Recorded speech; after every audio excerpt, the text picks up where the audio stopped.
Bonjour à toutes et à tous, bienvenue à ce nouveau Good Morning Market. Nous sommes aujourd'hui le mardi 4 janvier 2022 et on attaque ensemble cette deuxième séance de l'année et une séance qui commence bien pour les indices. À Wall Street, quelques hausses modérées au cours de la première séance de l'année, la séance d'hier. Et la société qui a attiré le plus d'attention, on en a parlé hier, c'était Tesla, qui, malgré les problèmes de chaîne d'approvisionnement mondiale, a affiché un nombre de livraisons de voitures électriques au quatrième trimestre bien supérieur aux attentes. Tesla qui parvient donc à battre son précédent record de livraison. Alors Tesla a donc gagné 11%. On noterait également Apple. Apple qui est devenu hier la première entreprise à atteindre la barre symbolique des 3000 milliards de dollars de capitalisation boursière. Il me semble que depuis, la société est repassée sous cette barre des 3000 milliards de dollars. Alors, cette semaine sera marquée par la réunion de mercredi du FOMC. On notera également que l'OPEP se réunit. Alors, concernant l'Europe sur le vieux continent, une séance très positive pour les différentes places boursières avec des hausses de plus de 0,5% dans la plupart des cas. Le DAX a réussi à franchir le seuil symbolique des 16 000 points. On est à 16 042 points et a progressé de 0,86%. Et le CAC 40 qui marque encore un nouveau record historique. Sur le front des indicateurs, on notera en Chine l'indice PMI manufacturier en hausse à 50,9 pour le mois de décembre. Et cela reflète le rebond de l'activité malgré une baisse des commandes à l'export. On notera que la séance du jour, on va voir ensemble le calendrier économique, sera rythmé par l'indice ISM manufacturier aux États-Unis. On en prendra connaissance à partir de 16 heures. Et après, il faudra se préparer aux deux grands rendez-vous de la semaine, la Réserve fédérale américaine, la réunion de décembre, donc ce sera mercredi, et les chiffres mensuels de l'emploi aux États-Unis vendredi, comme chaque premier vendredi du mois, ce fameux rapport NFP. On notera en Allemagne des ventes au détail qui ont affiché une hausse inattendue de 0,6% en novembre, mais qui reste inférieur à leur niveau de novembre 2020. Sur le marché obligataire à présent, hier, on a pu constater une augmentation significative du rendement des bons du Trésor à 10 ans, à l'heure actuelle à 1,62%. Ça a provoqué une forte appréciation du dollar américain par rapport aux autres devises. Et donc, cette hausse, ce renforcement du billet vert a entraîné le gold en repli de plus de 1,5%. Des cours qui sont retombés en dessous des 1800 dollars l'once. On est remonté au-dessus depuis, on est à 1806 très exactement. Vous retrouverez ici le graphique du métal jaune. Et donc ça a également impacté les autres métaux précieux, je pense bien entendu au silver. On a une belle configuration technique tout de même sur le silver, on en a parlé. Mais il faudra franchir un nuage Ishimoku pour renforcer les perspectives haussières. On a eu des baisses considérables donc sur l'argent, le platine, le palladium. L'argent qui perd 2,1%, le platine 1,3% et le palladium cède 4,25%. Voilà pour le contexte de marché. On passe sans plus tarder sur les indices boursiers avec un CAC 40 sur des records. Un CAC 40 qui commence très fort cette année 2022, qui rattrape le temps perdu visiblement. On va essayer de voir est-ce qu'il y a encore du potentiel à la hausse avec les projections d'Osoda.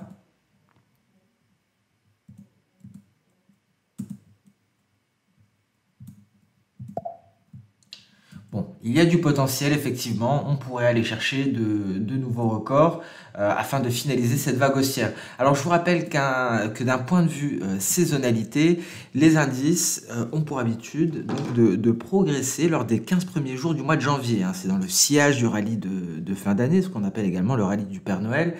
Et visiblement, cette année ne fera pas exception. On est sur des records, on va le voir, les indices américains également. On passe avant cela sur le DAX, on a parlé de cette configuration. On avait parlé également précédemment de ce biseau d'élargissement. Alors, J'ai des doutes, est-ce que c'est réellement un biseau d'élargissement? En tout cas, si c'est le cas, attention parce que ça pourrait se traduire par une perte de contrôle du marché. Je vous rappelle que la dernière fois qu'on a vu ce genre de figure sur le DAX, c'était lors de la propagation du coronavirus et donc on a eu un repli historique des cours du DAX et de tous les indices d'une manière générale. Alors, est-ce qu'on a encore affaire à un broadening pattern? Est-ce qu'on a encore affaire à un biseau d'élargissement? C'est la question. Ou bien est-ce que le marché est en train de nous dessiner autre chose? En tout cas, à court terme, pour le moment, on a un signal d'achat qui est validé par la lagging span. Donc le signal d'achat, c'était ici. On en a parlé hier. On a franchi par la même occasion le retracement de Fibonacci à 78,6%. On s'est hissé au-dessus du seuil psychologique des 16 000 points. Et donc, la lagging span parvient ici à franchir cette barrière de chandelier rouge et elle valide ce signal. Mais, parce qu'il y a un mais, la prudence est de mise. Pourquoi? Parce qu'on pourrait assister tout de même à un repli. Il y a quand même une possibilité de voir la lagging span se replier avant de repartir à la hausse. Donc c'est un signal d'achat, certes, mais comment dire, ce n'est pas le meilleur, ce n'est pas le plus sûr des signaux Ishimoku, mais en tout cas, en cas de poursuite haussière, on va attendre des validations de la part du marché. En cas de poursuite haussière, ce qui est envisageable, c'est un test de la borne supérieure, ou on va l'appeler l'oblique haussière qui relie les récents sommets.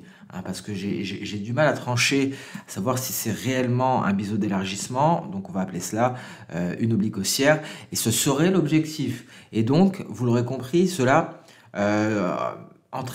cela nous amènerait vers des nouveaux records historiques. Donc, voilà pour le DAX en données journalières, en données intraday, ça ne nous apporte pas grand-chose. On voit une tendance haussière régulière. On a eu cette sortie de nuage validée par la lagging span. Par la suite, une hausse soutenue par la Tenkan. Cassure de Tenkan pour un retour à la moyenne, retour à la Kijun, qui n'a pas été touchée, mais pratiquement, avant de repartir à la hausse. Donc, une tendance haussière qui semble en H4 saine, une hausse qui pourrait se poursuivre. En tout cas, ce sont les seules informations que nous fournissent les données H4 d'un point de vue Ishimoku.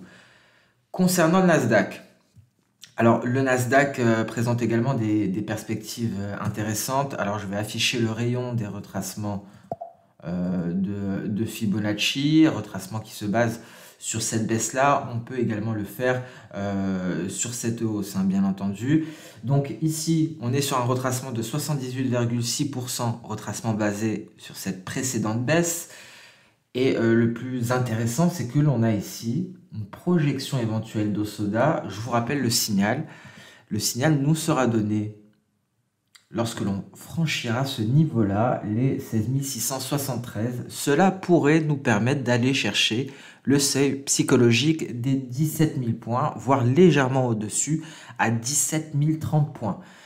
Donc, en cas, si la saisonnalité est respectée, c'est le niveau à aller chercher éventuellement lors des 2 premières semaines du mois de janvier. En H4, on le voit également assez bien. D'ailleurs, en H4, j'ai un résultat légèrement différent. J'ai du 17 000 points ici. On voit qu'à ce niveau-là, effectivement, le nuage a joué son rôle de support, car je vous rappelle qu'il est assez que le nuage joue très souvent un rôle de support. On prend appui sur le nuage, c'est ce qu'a fait ici le Nasdaq avant de repartir de plus belle. On avait un range relativement large, on a cassé la borne supérieure, on avait un pullback, une réintégration pour en ressortir. S&P 500 aux portes de ses records historiques, très certainement record pour aujourd'hui, à moins qu'il y ait donc... il y a toujours des inattendus sur les marchés, mais en tout cas, on est très bien orienté concernant le S&P 500, très bien positionné pour aller chercher les 4850 points. Et c'est ce qui permettrait de finaliser cette projection ici d'Osoda, projection V. En données H1, pas grand-chose, un signal d'achat validé depuis quelques temps. Dow Jones, même topo que le S&P 500. On est sur des records,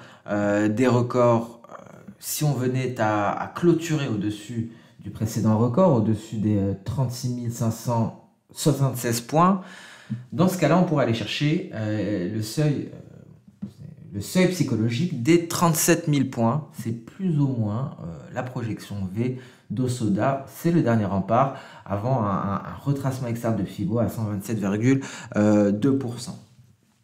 Donc, vous l'aurez compris, des perspectives haussières pour les indices, des indices qui commencent cette nouvelle année 2022 sur des records. Une année 2022 qui pourrait être un peu plus mitigée tout de même, parce qu'effectivement, on a cette perspective de hausse des taux de la part de la Réserve fédérale américaine. Donc, est-ce que cette année sera aussi bonne que l'année dernière? Rien de si sûr que cela, mais en tout cas, en ce début d'année, les perspectives restent haussières. Et un petit coup d'œil sur Tesla qui est en train de s'envoler.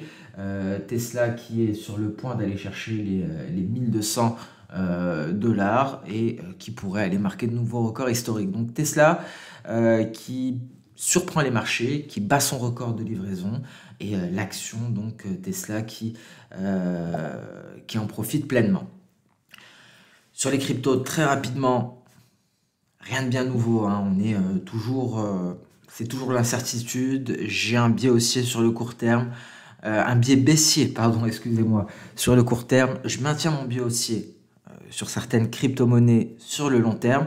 Alors, est-ce que le Bitcoin va perdre sa couronne de roi des crypto-monnaies? Est-ce que ce sera au tour des altcoins de surperformer? C'est la question qu'on se pose pour cette année. En tout cas, l'Ethereum, je le dis très souvent, pourrait surperformer Bitcoin. Bitcoin pourrait aller chercher les 100 000 dollars, nous l'avons dit hier. Rien de nouveau par rapport à hier concernant les crypto-monnaies d'une manière générale, que ce soit Bitcoin ou que ce soit Ethereum. On passe sur le compartiment des matières premières. Il s'est passé des choses hier. Très rapidement, je vais retirer ici le quadrillage pour avoir un graphique un peu plus propre. Donc, vous voyez ici ce qui s'est passé cette semaine. La semaine dernière, on a clôturé à l'intérieur du nuage et il y a un rejet. Nous sommes en données hebdomadaires. C'est ce qui pourrait, d'un point de vue Ishimoku, expliquer le repli. En hebdomadaire en tout cas, en journalier, on n'est pas parvenu à sortir du nuage. Et donc ici, on est en train de retrouver des couleurs pour se hisser au-dessus des 1800 dollars l'once. Et donc la cause ici, c'était bien entendu le biais vert, un renforcement du biais vert. Je vous rappelle la corrélation négative que vous pouvez constater de vous-même en superposant les prix. Alors, vous voyez ici, en bleu, nous avons le biais vert et donc les bougies vertes et rouges correspondent aux cotations du gold. Il y a une corrélation négative, donc effectivement, lors des séances, lorsque le dollar américain se renforce, cela pèse sur les métaux précieux et cela a donc pesé, ça n'a pas loupé, sur le gold. Et donc, ici, une zone très difficile à franchir pour le gold. Cette sortie de nuage, je pense, sera compliquée. Nous l'avons dit juste avant, on va superposer, on va ajouter un Ishimoku hebdomadaire, mais on ajoute que le nuage. Donc, comme vous le savez, le nuage est composé de deux éléments, la SSA, Senkou Span A, et la SSB, Senkou Span B. Donc, c'est tout ce qui m'intéresse ici. Donc, je décoche le reste, Tenkan Kijun et Shikou Span. Et vous voyez ici, la sortie de nuage journalier a été rejetée car on a refusé d'intégrer le nuage hebdomadaire. Donc on a une grosse zone, décidément, aux alentours des 1830 dollars l'once. Ici, ce sont les 1830 dollars l'once. Donc difficile à intégrer pour le métal jaune, un métal jaune qui s'est fortement replié hier et qui pourrait tenter de s'attaquer à nouveau à cette zone-là, mais la résistance s'est légèrement abaissée. Nous avons la SSB hebdomadaire, la Senkou Span B hebdomadaire, qui est en palier aux alentours des 1815 dollars l'once. Donc 1815 dollars l'once, ça va être un gros niveau à l'avenir pendant assez longtemps. On va le voir ensemble. Vous voyez, elle est en train de s'étendre. Et comment dire, il faudrait réussir à percer pour le gold prochainement, car par la suite, à partir du mois de février, vous voyez ce nuage hebdomadaire qui se repliera et qui pourrait effectuer une certaine pression baissière sur les cours du gold. Donc, très difficile d'envisager une hausse imminente sur le gold. En tout cas, il faudra réussir à se hisser au-dessus des 1815, 1830, pour espérer une réelle intégration, une intégration durable dans le nuage hebdomadaire et dans la foulée, un signal d'achat Ishimoku en journalier. Pourquoi? Parce qu'on aurait une sortie du nuage journalier par le haut, et en cas de sortie par le haut du nuage journalier, vous voyez où se situe ma lagging span, on aurait une validation immédiate. Donc voilà pour le gold, une tendance haussière en dents de scie, avec un nuage Ishimoku H4 en support pour le moment. Attention, ce support va s'affaiblir considérablement très prochainement. Ici, nous avons un twist. Alors, pour le silver, on a également détecté un twist ici, souvenez-vous hier, en journalier. C'est ce twist qui pourrait éventuellement favoriser le passage des cours du silver. Donc si le silver devait franchir les 23,4 $, ça devrait être aux alentours du 9 ou du 10 janvier, le moment où il aura justement cette faiblesse de nuage, ce croisement de SSA et SSB. C'est ce que l'on appelle un twist. Et cela favoriserait la formation d'un double creux ici. Pour cela, il faudrait casser la ligne de coût au-dessus des 25 $. Si on casse la ligne de coût au-dessus des 25 $, c'est direction les sommets du 18 mai aux alentours des 28 700. C'est de la théorie, c'est de l'analyse technique, c'est simplement un double creux avec comme objectif théorique. Pour avoir l'objectif théorique, il suffit de reporter la hauteur de la figure sur le point de breakout. Voilà pour le silver. Le pétrole, on en a parlé hier également, on a pas mal abordé les twists hier. Vous voyez, le pétrole parvient sans difficulté pour le moment à traverser le nuage par ce twist. Alors que le nuage précédemment était une zone de vente. On peut le voir ici, nous avons des mèches supérieures. Lorsque l'on venait tester le nuage, c'était une zone de vente pour le pétrole WTI, un pétrole WTI qui s'est vu freiné par son nuage journalier, et un pétrole WTI qui aujourd'hui tente la traversée par ce twist. Le plus sage serait d'attendre un franchissement des 77,85. Attention tout de même à l'OPEP, mais bon, visiblement, l'OPEP devrait maintenir sa politique concernant la production de pétrole. Alors, il se passe quoi concrètement si on arrive à franchir ce nuage, si on arrive à se hisser grosso modo au-dessus des 78 $ le baril de WTI, on pourrait aller chercher les 84,25 $ pour finaliser cette vague haussière, et donc c'est aux alentours des précédents sommets. Mais on garde tout de même à l'esprit ici qu'on a une éventuelle formation en épaule tête épaule. Donc concrètement, si on n'arrive pas à aller plus haut que la tête, si on se replie sans marquer de nouveaux sommets, on pourra assister à la formation d'une figure en épaule tête épaule de long terme, parce qu'on est en hebdomadaire. Voici la première épaule, l'éventuelle seconde épaule, et la tête est au milieu. Donc prudence, beaucoup de choses d'un point de vue technique sur le pétrole. Tout dépendra bien entendu de l'OPEP, tout dépendra de la situation sanitaire à venir, parce qu'ici nous parlons en hebdomadaire, il peut se passer beaucoup de choses d'ici quelques semaines d'un point de vue de la pandémie. Donc soyez prudents sur le pétrole, mais sur le court terme, ça semble plutôt bullish, ça semble plutôt haussier. Sur le long terme, on pourra assister à un repli assez conséquent, même si effectivement un pétrole WTI à 100 $ n'est pas à exclure sur le plus long terme si la situation s'améliore considérablement sur le marché pétrolier. Alors, je voulais vous parler également du blé. Alors, le blé, on en a parlé, cette configuration de long terme, on s'attend éventuellement à un rallye haussier qui s'est vu freiné par le retracement de Fibonacci à 78,6%. Souvenez-vous, on attendait une éventuelle clôture mensuelle au-dessus, c'était au mois de novembre, on n'a pas réussi à le faire, on n'a pas réussi non plus à le faire en octobre, on est en train de se replier depuis. Donc, peut-être un repli des cours du blé, et c'est en données journalières qu'on va avoir la réponse, qu'on va avoir des indices plutôt. Ce scénario d'un éventuel rallye haussier sur le blé est toujours d'actualité. Je vous rappelle que c'est du long terme. Et ce que l'on va voir en journalier, si ça vient à se réaliser, ce serait une réelle opportunité pour entrer sur ce marché-là si on atteint l'objectif théorique ici d'une figure en épaule tête épaule, en journalier. Figure de retournement. Première épaule, seconde épaule, la tête au milieu, on prend la hauteur, on la reporte par rapport à la ligne de coup, et vous voyez, on est très précisément sur cette ligne de coup. Et si cette ligne de coup venait à être franchie, c'est direction les 650.